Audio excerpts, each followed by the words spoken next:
Salut à tous, ici votre frère et serviteur Ronnie Jean-Louis et je vous apporte à l'instant votre capsule d'encouragement Christ en nous. La Coupe du monde de foot ou Coupe du monde de soccer, voilà une des compétitions sportives qui soulève pas mal de passion. Le soccer, les amis, est un des sports d'équipe les plus populaires qui nous donne une magnifique illustration, un exemple parfait de l'esprit d'équipe qui doit prévaloir dans toute organisation ayant un but commun.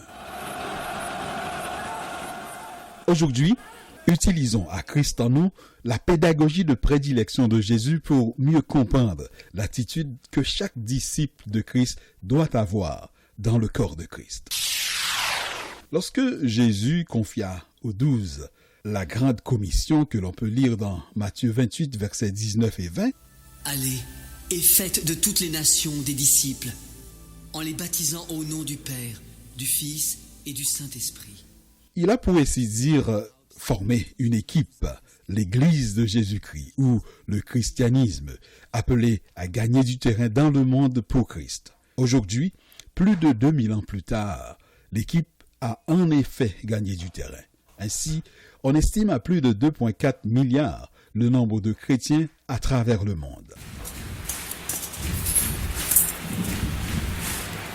Mais si l'équipe a subi un grand changement en nombre, la mission toutefois n'a pas changé.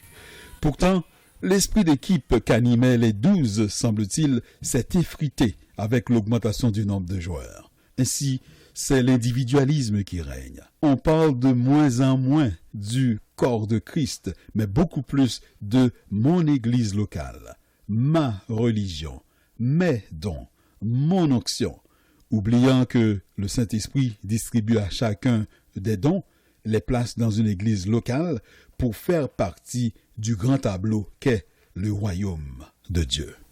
Les amis, si venir à Christ est une décision personnelle, vivre en Christ est plutôt une démarche collective. C'est comme la pratique d'un sport d'équipe.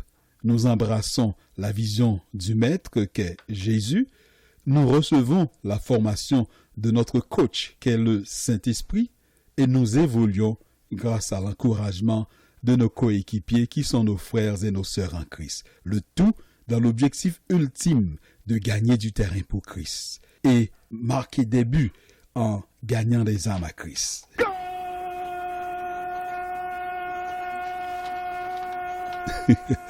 Alors il est impensable, les amis, impensable qu'un joueur de notre équipe marque des buts en délivrant des captifs, en gagnant des âmes à Christ, soit critiqué par nous, ses coéquipiers. Alors que nous suivons présentement de près ou de loin la Coupe du monde de foot, où de très belles performances individuelles sont réalisées grâce à des belles passes, grâce au support, l'encouragement des autres membres de l'équipe sur le terrain et même sur le banc des réservistes, nous, disciples de Christ, sommes appelés à faire un examen de conscience. Avions-nous toujours célébré les buts marqués par nos frères et nos sœurs contre le diable? Avions-nous toujours mis les intérêts du royaume de Dieu avant ceux de notre religion, de notre église locale, voire nos propres petits intérêts mesquins?